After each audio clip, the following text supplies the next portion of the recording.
ओम श्री सद्गुरु परमात्मने नमः। स्थिति प्रकरण सर्ग 33। श्री वशिष्ठ जी बोले, हे रामचंद्र जी, अहंकार 3 प्रकार का है। 2 प्रकार का श्रेष्ठ अहंकार अंगीकार करने योग्य है और तीसरा त्यागने योग्य है। इसका त्याग शरीर सहित होता है। यह सब दृश्य मैं ही हूँ और परमात्मा अद्वैत रूप हूँ, मुझसे भिन्न कुछ नहीं। यह निश्चय परम अहंकार है और मोक्ष देने वाला है, बंधन का कारण नहीं। इससे जीवन मुक्त इसमें विचरते हैं। यह अहंकार भी मैंने तुमको उपदेश के निमित्त कल्प के कहा है। वास्तव में यह भी नहीं है, केवल अचेत चिन्मात्र सत्ता है।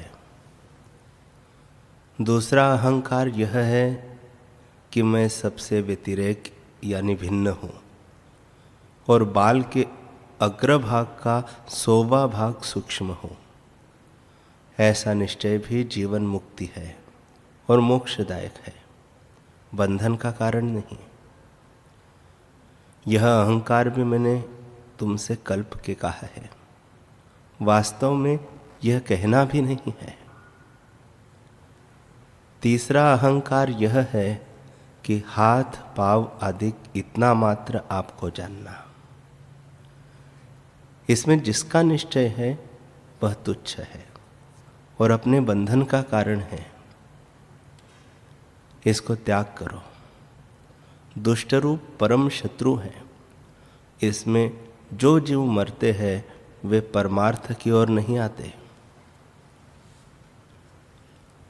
यह अहंकार रूपी चतुर शत्रु बड़ा बली है और नाना प्रकार के जन्म और मानसिक दुख, काम, क्रोध, राग, द्वेष आदि का देने वाला है। यह सब जीवों को नीच करता है और संकट में डालता है। इस दुष्ट अहंकार के त्याग के पीछे जो शेष रहता है वह आत्म भगवान मुक्त रूप सत्ता है। हे राम जी, लोक में जो वपु की अहंकार भावना है कि मैं यह हूँ, इतना हूँ, यही दुख का कारण है। इसको महापुरुषों ने त्याग किया है। वे जानते हैं कि हम देह नहीं है, शुद्ध चिदानंद स्वरूप है। प्रथम जो 2 अहंकार मैंने तुमको कहे हैं वह अंगीकार करने योग्य और मोक्षदायक है और तीसरा अहंकार त्यागने योग्य है, क्योंकि दुख का कारण है।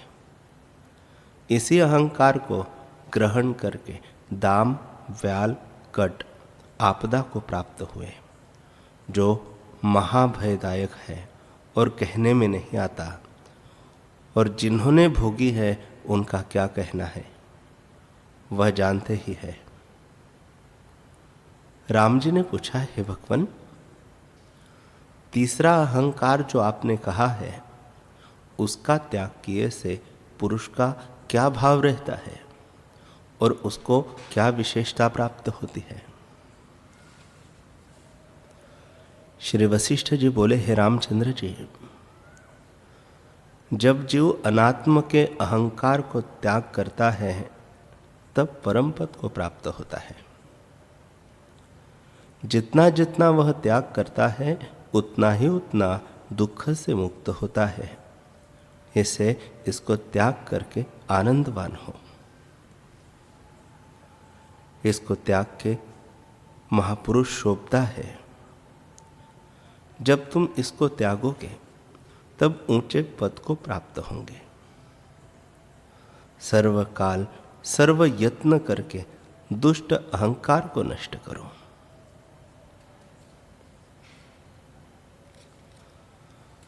परमानंद बोध के आगे आवरण यही है।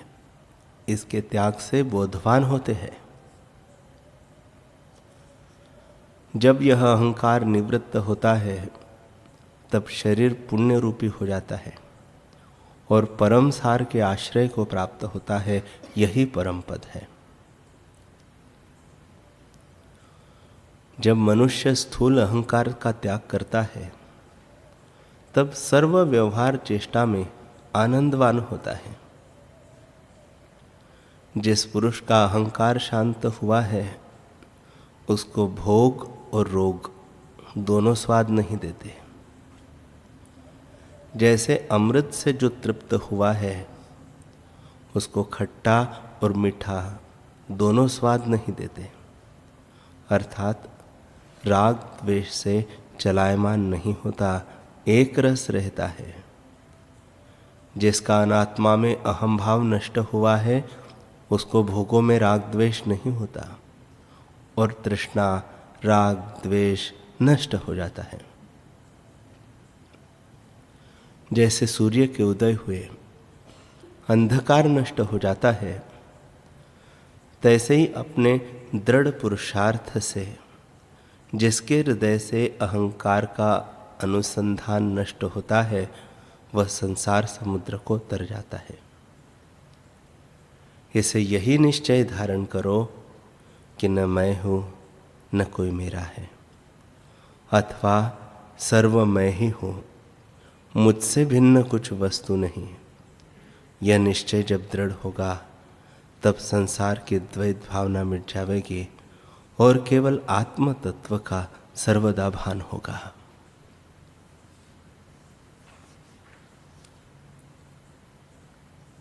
श्री वशिष्ठ जी बोले, हे रामचंद्र जी, दाम व्याल कट युद्ध करते करते भाग गए। तब संबर के नगर की जो अवस्था हुई सो सुनो। पहाड़ के समान नगर में जब संबर की जितनी कुछ सेना थी वह सब नष्ट हो गई, तब देवता जीतकर अपने अपने स्थानों में जा बैठे और संबर भी क्षोभ को पाके बैठा रहा। जब कुछ वर्ष व्यतीत हुए तब देवताओं के मारने के निमित्त संबर फिर युक्ति विचारने लगा कि दाम आदि जो माया से रचे थे सो मूर्ख और बलवान थे, परंतु मिथ्या अहंकार का बीज अज्ञान उनको था। इससे उनको मिथ्या अहंकार आन फुरा, जिससे वे नष्ट हुए और भागे। अब मैं ऐसे योद्धा रचूं जो आत्मवेत्ता, ज्ञानवान और निरअहंकार हो, और जिनको कदाचित अहंकार न उत्पन्न हो, तो उनको कोई जीत भी न सकेगा और वे देवताओं की सेना मारेंगे। हे रामचंद्र जी, इस प्रकार चिंतन करके संवर ने माया से इस भांति दैत्य रचे जैसे समुद्र अपने बुदबुदे रच ले। वे सर्वज्ञ, विद्या के वेत्ता और वितराग आत्मा थे और यथा प्राप्त काम करते थे। उनको आत्मभाव का निश्चय था और आत्मरूप उत्तम पुरुष उपजे।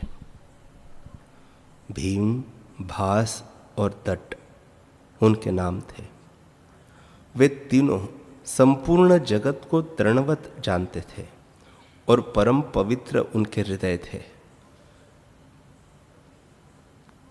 वे गरजने और महाबल से शब्द करने लगे, जिससे आकाश पूर्ण हो गया।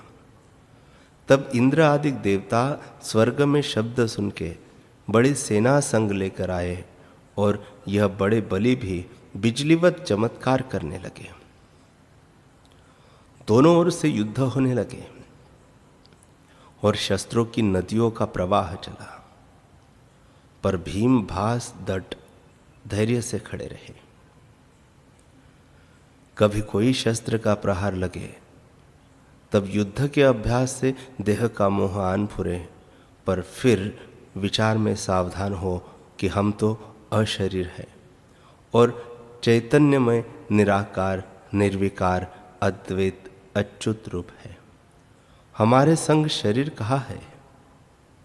जब जब मोह आवे तब तब ऐसे विचार करें और जरा मरण उनको कुछ न भासे। वे निर्भय होकर वासना जाल से मुक्त हुए शत्रु को मारते और युद्ध करते थे और ह्योपादेय से रहित समदृष्टि हो युद्ध कार्य को करते रहे। निदान दृढ़ युद्ध हुआ, तब देवताओं की सेना मारी गई और जो कुछ शेष रहे सो भीम भास दट के भय से भागे। जैसे जल पर्वत से उतरता है और तीक्ष्ण वेग से चलता है, तैसे ही देवता तीक्ष्ण वेग से भागे और क्षीर समुद्र में भगवान विष्णु की शरण में गए।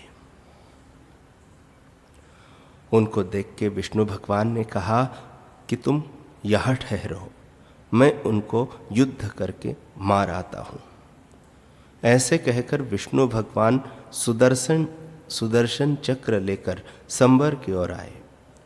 उनका और संबर का बड़ा युद्ध हुआ, मानो अकाल प्रलय आया है। बड़े बड़े पर्वत उछलने लगे और युद्ध होने लगा। तब संबर भागा और महाप्रकाश रूप सुदर्शन चक्र से विष्णु जी ने उनको मार डाला। संबर शरीर को त्याग के विष्णुपुरी को प्राप्त हुआ और विष्णु भगवान ने भीम भास दट के अंतपुरेष्टक में प्रवेश किया और उनकी चित्त कला जो प्राण से मिश्रित थी उसको अस्त किया। जैसे पवन दीपक को निर्वाण करता है, तैसे ही उनके पुरेष्टक फुरने से निर्वाण हुए। आगे वे जीवन मुक्त थे, सो अब विदेह मुक्त हुए। हे रामचंद्र जी, वे भीम भास दट निर्वासनिक थे, इस कारण मुझे दीपकवत निर्वाण हो गए। जो वासना संयुक्त है वह बंधनवान, जो निर्वासनिक है वह मुक्त रूप है। तुम भी विवेक से निर्वासनिक हो। जब यह निश्चय होता है कि सब जगत असत रूप है, तब वासना नहीं फुरती। इसे यथार्थ देखना कि किसी जगत के पदार्थ में आसक्त बुद्धि न हो। वासना और चित्त एक ही वस्तु के नाम है। सर्व पदार्थों के शब्द और अर्थ चित्त में स्थित है। जब सत का अवलोकन सम्यक ज्ञान होगा, तब यह लय हो जाएगा और परम पद शेष रहेगा। जो चित्त वासना संयुक्त है उसमें अनेक पदार्थों की तृष्णा होती है। जो मुक्त है उसे ही मुक्त कहते हैं और नाना प्रकार के घट पट आदि आकार चित्त के फुरने से अनेकता को प्राप्त होते हैं। जैसे परछाई से वैताल भ्रम होता है, तैसे ही नानात्व भ्रम चित्त में भासता है। हे रामचंद्र जी, जैसे जैसे वासना को लेकर चित्त स्थित होता है, तैसा ही आकार निश्चय होकर भासता है। दाम व्याल कट का रूप चित्त के परिणाम से विपर्य हो गया था। तुमको भीम भास दट का निश्चय हो, दाम व्याल कट का निश्चय न हो। हे रामचंद्र जी, यह वृत्तांत मुझसे पूर्व में ब्रह्मा जी ने कहा था, वही मैंने अब तुमसे कहा है। इस संसार में कोई बिरला ही सुखी है। दुख दशा में अनेक है। जब तुम इस संसार की भावना त्यागोगे, तब देहादिक में बंधनवान न होंगे और व्यवहार में भी आत्मसत्ता न होगी। श्री वशिष्ठ जी बोले, हे रामचंद्र जी, अविद्या से संसार की ओर जो मन सम्मुख हुआ है, उसको जिस पुरुष ने जीता है वही सुखी और शूरमा है और उस ही की जय है। यह संसार सर्व उपद्रव का देने वाला है। इसका उपाय यही है कि अपने मन को वश करें। यह मेरा शास्त्र सर्व ज्ञान से युक्त है। इसको सुन के आपको विचारे कि यह जगत क्या है। ऐसे विचार कर भोगों से उपराम होना और सत्स्वरूप आत्मा का अभ्यास करना। जो कुछ भोग इच्छा है वह बंधन का कारण है। इसके त्यागने को मोक्ष कहते हैं और सब कुछ शास्त्रों का विस्तार है। जो विषय भोग है उनको विष और अग्नि की नाई जानो। जैसे विष और अग्नि नाश का कारण है, तैसे ही विषय भोग भी नाश का कारण है। ऐसे जान के इनका त्याग करे और बारंबार यही विचार करे कि विषय भोग विष की नाई है। ऐसे विचार के जब विषयों को चित्त से त्यागोगे तब सेवते हुए भी ये दुखदायक न होंगे। जैसे मंत्र शक्ति संपन्न को सर्प दुखदायक नहीं होता, तैसे ही त्यागी को भोग दुखदायक नहीं होते। इसे संसार को सत जान के वासना फुरती है सो दुख का कारण है। जैसे पृथ्वी में जो बीज बोया जाता है सो ही उगता है। कटुक से कटुक उपजता है, मिष्ठ से मिष्ट उपजता है। तैसे ही जिसकी बुद्धि में संसार के भोग वासना रूपी बीज है, उससे दुख की परंपरा ही उत्पन्न होती है। और जिसकी बुद्धि में शांति की शुभ वासना गर्भित होती है, उससे शुभ गुण वैराग्य, धैर्य, उदारता और शांति रूप उत्पन्न होते हैं। जब शुभ वासना का अनुसंधान होगा तब मन बुद्धि निर्मल भाव को प्राप्त होगी। और जब मन निर्मल हुआ तब शनि शनि अज्ञान नष्ट हो जाएगा और सज्जनता बुद्धि होगी। जैसे शुक्ल पक्ष के चंद्रमा की कला बढ़ती जाती है,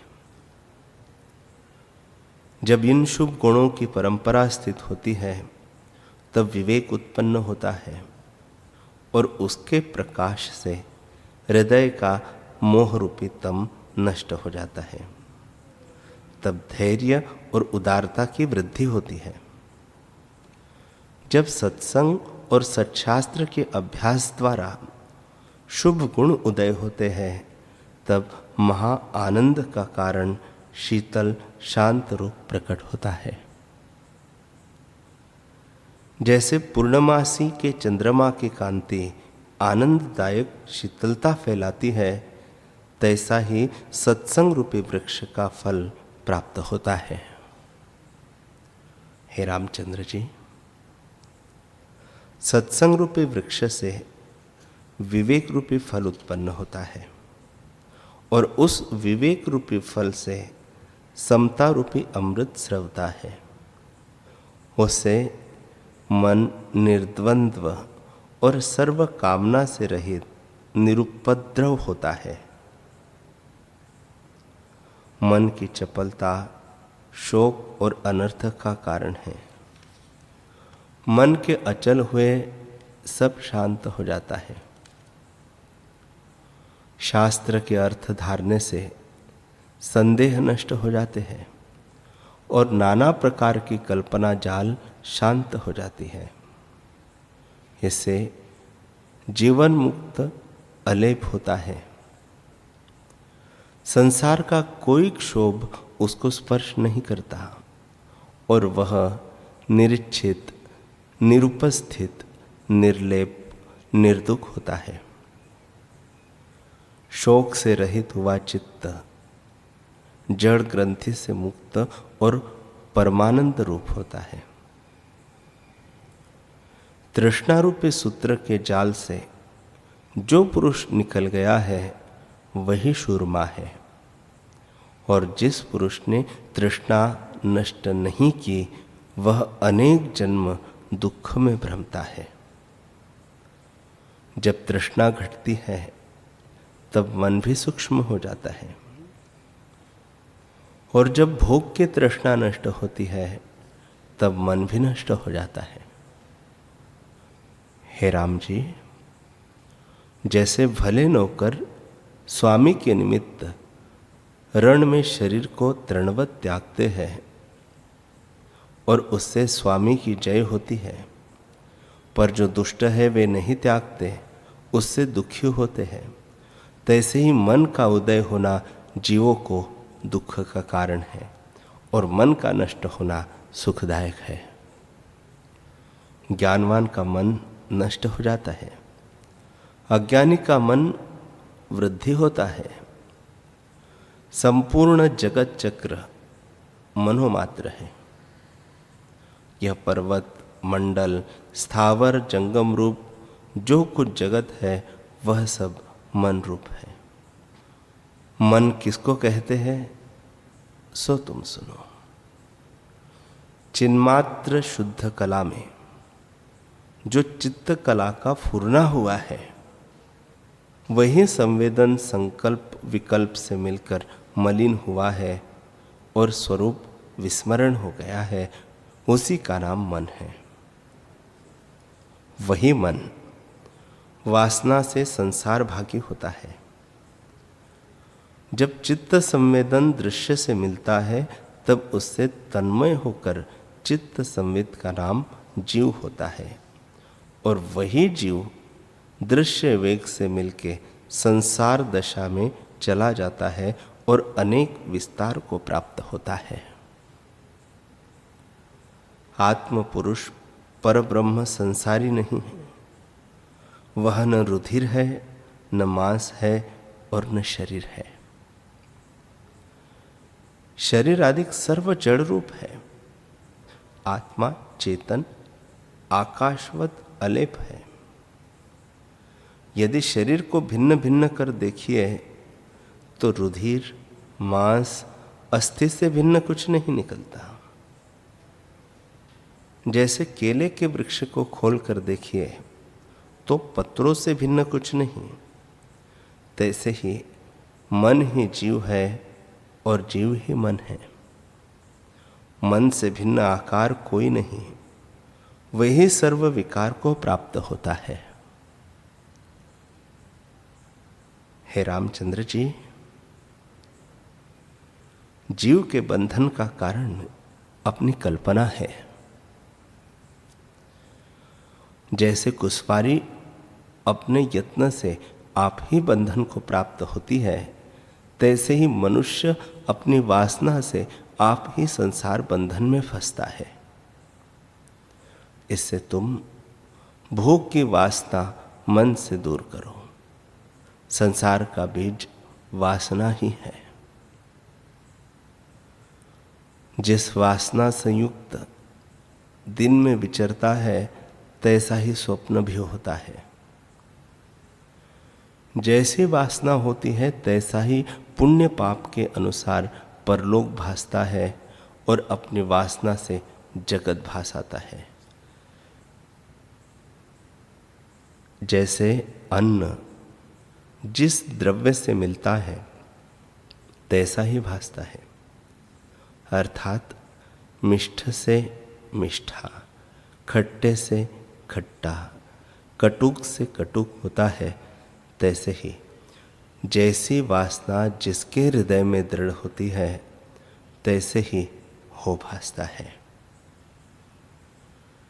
जैसे बड़े पुण्यवान को स्वप्न में अपनी मूर्ति इंद्र की सी भासी, नीच को नीच ही भासती है और भूत के संगी को भूत आदि भासते हैं, तैसे ही वासना के अनुसार परलोक भासाता है। जब मन में निर्मल भाव स्थित होता है तब मन की कल्पना और पाप वासना मिट जाती है। और जब मन में मलिन वासना बढ़ती है तब निर्मलता नहीं प्राप्त भासती, वही रूप फल प्राप्त होता है। इससे तुम दुर्वासना कलंक को त्याग के पूर्णमासी के चंद्रमावत विराजमान हो।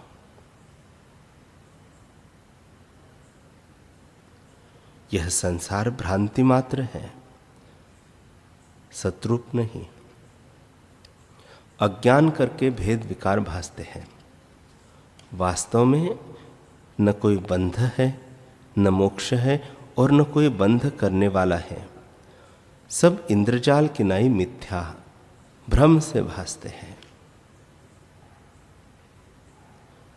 जैसे गंधर्व नगर, मृग तृष्णा का जल और आकाश में दूसरा चंद्रमा भासता है, वह असतरूप है, तैसे यह जगत असतरूप है। जीवों को अज्ञान से ऐसा निश्चय हो रहा है कि मैं अनंत आत्मा नहीं हूं, नीच हूं। जब इस निश्चय का अभाव हो और निश्चय करके आपको अनंत आत्मा जाने, प्रथम इसका अभ्यास करें, तब हृदय में स्थित हो। इस निश्चय से उस नीच निश्चय का अभाव हो जाता है। सर्व जगत स्वच्छ निर्मल आत्मा है, उससे अतिरिक्त जिसको देहादिक भावना हुई है उसको लोक में बंधन होता है और अपने संकल्प से आप ही शुक्र किनाई बंधन में आता है। जिसको स्वरूप में भावना होती है उसको मोक्ष भासता है। आत्मसत्ता मोक्ष और बंधन दोनों से रहित है। एक और अद्वैत ब्रह्म सत्ता अपने आप में स्थित है। जब मन निर्मल होता है तब इस प्रकार भासता है और किसी पदार्थ में बंधनवान नहीं होता। और जब मन इस भाव से रहित अमन होता है तब ब्रह्म सत्ता को देखता है, अन्यथा नहीं देख पाता। जब वैराग्य और अभ्यास रूपी जल से मन निर्मल होता है तब ब्रह्म ज्ञान रूपी रंग चढ़ता है और सर्व आत्मा ही भासता है। और जब सर्वात्म भावना होती है तब ग्रहण और त्याग की वृत्ति नष्ट हो जाती है और बंध मोक्ष भी नहीं रहता।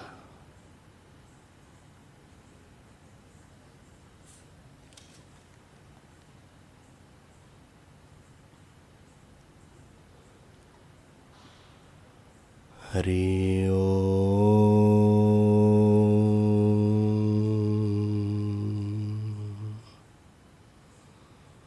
हरि ओम।